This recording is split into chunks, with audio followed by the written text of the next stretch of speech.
Stress strain curve, class 11 mechanical properties of solid, बहुत ही important topic है ये। कई बार ये सिर्फ यही 3 मार्क्स में पूछ लेते हैं और आपको फिर हर पॉइंट्स को क्लियर करना होता है। आप देखो, आपको कोई रटने की जरूरत नहीं है, आप सिर्फ ग्राफ को समझना, अपने आप इसके बारे में आप लिख दोगे हर रीजन के बारे में। तो चलिए स्टार्ट करते हैं। सबसे पहले स्ट्रेस को वाई एक्सिस पे लेते हैं और स्ट्रेन को हम एक्स एक्सिस पे लेते हैं। आप देख सकते हो स्ट्रेस स्ट्रेन कर्व हमारा इस तरह से है। मैं इसको एक एक करके समझाने की कोशिश करता हूं, एक एक रीजन को हम समझेंगे, ठीक है। अच्छा, सबसे पहले देखते हैं कि सर जो ओ है, ओ पॉइंट है और ए पॉइंट है, यहां से यहां तक जो लाइन है वो बिल्कुल स्ट्रेट लाइन आप देख सकते हो। यानी कि अगर ये स्ट्रेट लाइन है, ओ से ए तक क्या है बच्चों, स्ट्रेट लाइन है। क्लियर है? इसका मतलब ये होता है कि स्ट्रेस और स्ट्रेन जो है, अगर मैं यहां पे लिखूं ओ से लेकर के ए, तो ओ से ए रीजन में स्ट्रेस जो है बच्चों वो डायरेक्टली प्रोपोर्शनल टू स्ट्रेन है। क्या है? Stress directly proportional to strain है। ओके, क्लियर है? अच्छा, उसके बाद हम बात करते हैं, अच्छा ओ से ए तक क्या होता है, ए पॉइंट पे देखो, अब साफ साफ लिखा हुआ ए पॉइंट पे, ये प्रोपोर्शनल लिमिट है। यानी ए के बाद स्ट्रेस और स्ट्रेन डायरेक्टली प्रोपोर्शनल नहीं होते। ओ से ए तक की कहानी क्या है कि sir stress is directly proportional to strain.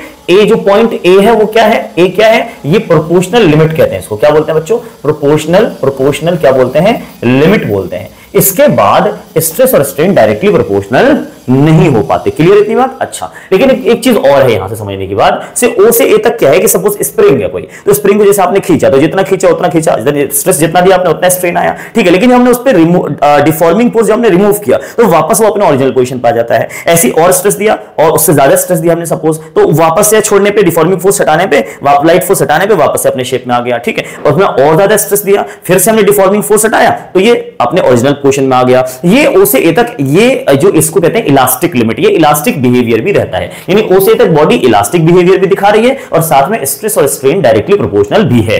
अब हम बात करते हैं ए के बाद। ए के बाद स्ट्रेस और स्ट्रेन डायरेक्टली प्रोपोर्शनल तो नहीं है, लेकिन हम देखें ध्यान से तो ए से बी के बीच में, ए से बी के बीच में इलास्टिसिटी है अभी भी बरकरार। यानी इलास्टिसिटी जो है हमारा वो ए से बी तक में भी, यानी बी तक इलास्टिसिटी बाकी है मटेरियल में। यानी कि क्या है कि हमने सपोज ए तक क्या था कि हम जितना खींच रहे थे उतना खींच रहा था, जितना स्ट्रेस दे रहे थे उतना स्ट्रेन आ रहा था, जितना स्ट्रेस दे रहे थे उतना स्ट्रेन आ रहा था, और छोड़ रहे थे तो अपने ओरिजिनल शेप को रिगेन कर ले रहा था। ए तक तो ऐसा चलता रहा, लेकिन हमने अब ए के बाद जब हमने स्ट्रेस दिया तो हम ऐसा फील हुआ कि हम स्ट्रेस कम दे रहे हैं, मतलब हमें ताकत कम लगानी पड़ रही है, लेकिन खिंचाव ज्यादा पैदा हो रहा है। लेकिन फिर भी जब हम छोड़ रहे हैं तो अपने ओरिजिनल शेप एंड साइज को रिगेन कर रहा है, ठीक है। हमने ऐसा करते करते और ज्यादा स्ट्रेस दिया तो ऐसा लगा कि स्ट्रेस तो हमने कम दिया है पर खिंचाव ज्यादा हो गया। लेकिन एक टाइम ऐसा आएगा कि अब आपने स्ट्रेस दे दिया, उसके बाद अगर आप स्ट्रेस देते हो तो क्या होता है, उसके बाद वो अपने ओरिजिनल शेप एंड साइज को रिगेन नहीं कर पाता। यानी कि वो मैक्सिमम स्ट्रेस कितना होगा सर, जिस पर वो अपने ओरिजिनल शेप एंड साइज को रिगेन कर पाएगा, उसके बाद वो अपने शेप एंड साइज को रिगेन नहीं कर पाएगा। तो उस पॉइंट को बोलते हैं बी। बी वो पॉइंट है जहां पर हम इसको बोलते हैं यील्ड पॉइंट बोलते हैं। यानी इस पॉइंट के बाद, इस पॉइंट बी के बाद बॉडी के पास इलास्टिक बिहेवियर भी नहीं होता, ध्यान रखिएगा।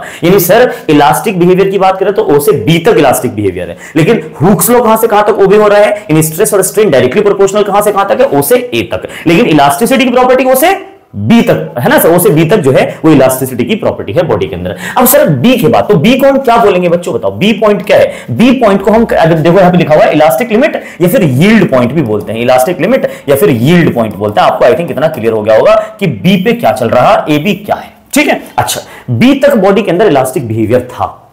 अब क्या हुआ, हमने जब बी से ज्यादा स्ट्रेस लगा दिया, बी पे स्ट्रेस जो लगा रखा है उसकी वैल्यू यील्ड पॉइंट, उस स्ट्रेस को हमने नाम दिया क्या, उसको क्या नाम है, इलास्टिक लिमिट नाम दिया या फिर हमने यील्ड पॉइंट नाम दिया। ये यील्ड पॉइंट है क्या, ये इलास्टिक लिमिट है क्या, ये स्ट्रेस की वो वैल्यू है जिस वैल्यू के बाद अगर हम स्ट्रेस लगा देंगे, जिस वैल्यू के बाद अगर हम उससे ज्यादा स्ट्रेस लगा देंगे, बॉडी अपनी ओरिजिनल शेप एंड साइज को रिगेन नहीं कर पाएगा। उसका एक तरीका लगा के देखते हैं सर। अगर हमने बी से ज्यादा स्ट्रेस लगाया, देखो जरा सा स्ट्रेस बढ़ाया हमने, आप देखो जैसे ही सी पर जाकर के हम बॉडी को छोड़ेंगे वो अपने ओरिजिनल शेप एंड साइज को रिगेन नहीं कर पाएगा, वो थोड़ा दूर पे ही रुक जाएगा। सपोज स्प्रिंग इतना बड़ा था, हमने यहां से खींचना स्टार्ट किया था, हमने सी तक खींच दिया, सी तक का स्ट्रेस दे दिया, अब मैं छोड़ूंगा तो बॉडी यहां तक नहीं पहुंच पाएगी, स्प्रिंग या कोई भी चीज जो है वो यहां पे आकर रुक जाएगी। यानी उसके अंदर थोड़ा सा परमानेंट डिफॉर्मेशन रह जाएगा। आएगा तो आगे, वो आएगा तो आगे, लेकिन अपने ओरिजिनल शेप एंड साइज को रिगेन नहीं कर पाएगा, परमानेंट सेट ऑफ डिफॉर्मेशन आ जाएगा। यानी सी वो पॉइंट है सर, जब हम इसको छोड़ेंगे तो जो स्ट्रेन की वैल्यू है वो सी पे, अगर सी पे छोड़ने पे जहां तक लगा था वो यहीं तक है, मतलब सी को हमने यहां तक खींच दिया था, सी पॉइंट तक, अगर यही रुक जाता तब तो स्ट्रेन भी इतना ही था जितना स्ट्रेस था। लेकिन ऐसा नहीं है, हमने जब छोड़ा तो ये थोड़ा सा स्ट्रेन अपने आप को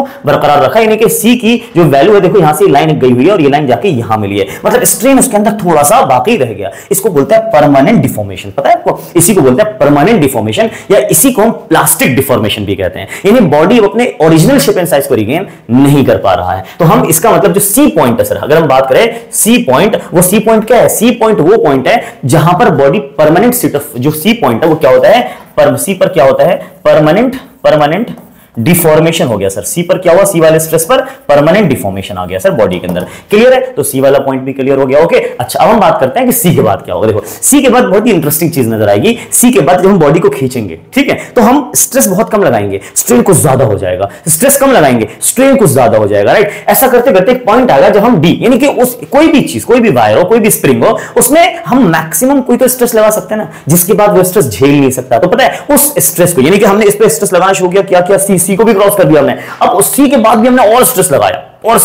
एक पॉइंट ऐसा आएगा जब वो स्ट्रेस उसके बाद झेल नहीं पाएगा। सपोज वो उसका लास्ट, हम कह सकते हैं ना कि वो स्ट्रेस की वैल्यू है सर, जिस स्ट्रेस पे ये जो बॉडी है, उस स्ट्रेस के बाद ये अब स्ट्रेस झेल नहीं पाएगा, यानी ब्रेक करने की तरफ चला जाएगा सर। ये बिल्कुल लिक्विड की तरफ फ्लो करना स्टार्ट कर देगा। हम स्ट्रेस छोड़ भी देंगे तो स्ट्रेन अपने आप आता चला जाएगा, यानी उसको हम मैक्सिमम स्ट्रेस कह सकते हैं। So D point is what? D point is ultimate tensile stress बोलते हैं। देखो एसयू लिखा हुआ है, अल्टीमेट टेंसाइल स्ट्रेस का पॉइंट है। यानी सर जो डी हमारा, वो डी में क्या हुआ, यानी सीडी रीजन में क्या हो रहा है कि स्ट्रेस थोड़ा दे रहा है, स्ट्रेन ज्यादा हो रहा है, पर डी पे क्या हो रहा है? अल्टीमेट, इसको क्या बोलेंगे? अल्टीमेट, ठीक है बच्चों, अल्टीमेट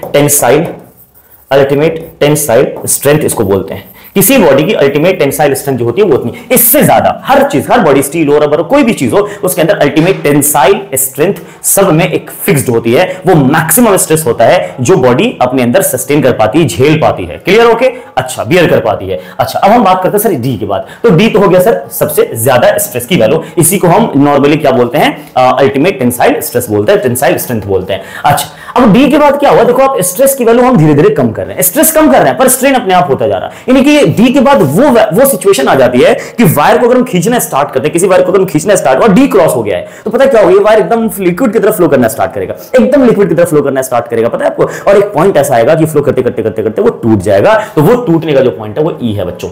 तो ई क्या है? ई कहलाता है फ्रैक्चर पॉइंट। ई क्या कहलाता है? तो यहां पे लिख सकते हैं कि सर आफ्टर डी क्या होता है? After D the wire flows like liquid and at E क्या हुआ? at E क्या हुआ? at E body, ये सॉरी वायर, बॉडी बोल सकते हैं, कोई बात नहीं है, wire will be fractured। Clear इतनी बात? तो ये था हमारा स्ट्रेस स्ट्रेन कर्व, जो कि आपने देखा कि ओ से तक हुक्स लॉ हो रहा है, इलास्टिसिटी भी है। ए से बी तक क्या है? इलास्टिसिटी तो है, बट हुक्स लॉ फॉलो नहीं हो रहा, यानी स्ट्रेस स्ट्रेन डायरेक्टली प्रोपोर्शनली है। ओ से बी इलास्टिसिटी का पूरा क्या है? रीजन है, इलास्टिक रीजन भी कहते हैं ओ से बी को। बी के बाद क्या हुआ? स्ट्रेस थोड़ा सा लगा, स्ट्रेन ज्यादा हुआ, और जब उसको हम छोड़ेंगे तो प्लास्टिक डिफॉर्मेशन आ जाता है उसके अंदर। तो ये हमारा था स्ट्रेस स्ट्रेन कर्व बच्चों। इसको, ये जो चीजें लिखी है, इसको आप अपने वर्ड में एक्सप्लेन करके आप लिख सकते हो, आपको पूरे 3 मार्क्स मिल सकते हैं, जो भी है 2.5 3 मार्क्स जितने के भी आते हैं क्वेश्चन, राइट। तो उसको ध्यान से कर लीजिएगा, दोबारा रिपीट कर लीजिएगा, स्क्रीनशॉट लिए, ताकि आप उसको नोट्स। इसमें एक चीज और याद रखिएगा कि जो स्ट्रेस स्ट्रेन जो कर्व होता है, जो ग्राफ होता है, उसका स्लोप क्या देता है? तो स्ट्रेस स्ट्रेन कर्व का जो स्लोप होता है बच्चों, वो देता है मॉड्यूलस ऑफ इलास्टिसिटी। याद रखिएगा, Young's modulus of elasticity, modulus of elasticity देता है, ध्यान रखिएगा, modulus of elasticity. Clear? Okay. अच्छा ये यंग्स मॉडुलस नॉन वगैरह हम वायर के लिए कर रहे हैं तो यंग्स मॉडुलस है, ठीक है। अच्छा इसका एरिया क्या है? कई बार एरिया पूछ लेते हैं, तो याद रखना कि जो स्ट्रेस स्ट्रेन कर्व का एरिया होता है वो देता है एनर्जी। क्या देता है? Energy in a stretched wire, energy in a stretched wire या स्ट्रेच्ड स्ट्रिंग। तो ये याद रखिएगा, एरिया क्या देता है और स्लोप क्या देता है। कई बार ग्राफ देकर के आपसे एरिया पूछ सकता है, आपसे स्लोप पूछ सकता है। और एक चीज और, एक क्वेश्चन ऐसा भी आता है, एक क्वेश्चन ऐसा भी आता है, हो सकता है आपसे दे दे एक ग्राफ, 2 लाइन दे दें, ये सपोज 30 डिग्री है, ये सपोज 60 डिग्री है, ठीक है। यहाँ स्ट्रेस दे दिया और यहाँ स्ट्रेन दे दिया। आपसे पूछ लिया, बताइए किसकी यंग्स मॉडुलस ज़्यादा है, किस वायर की यंग्स मॉडुलस ज़्यादा है? ये ए है, ये बी है। याद रखिए ये थीटा के डायरेक्टली प्रोपोर्शनल होता है, ध्यान रखिएगा।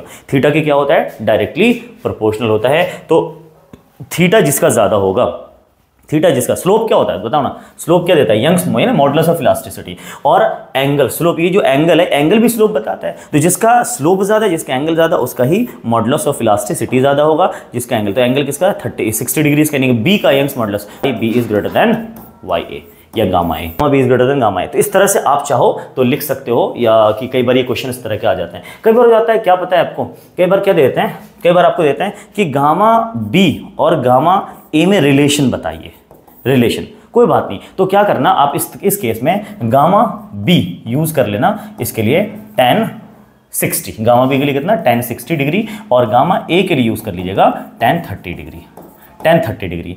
अब इसका रेशियो भी निकाल सकते हो, gamma B divide by gamma A, यहाँ से क्या कर सकते हैं, gamma B divide by gamma A बराबर tan 60 कितना होता है √3, tan 30 कितना होता है 1/√3, ये आ जाएगा 3 के बराबर। ठीक है, तो इस तरह से आप इसका रेशियो भी निकाल सकते हैं। ओके।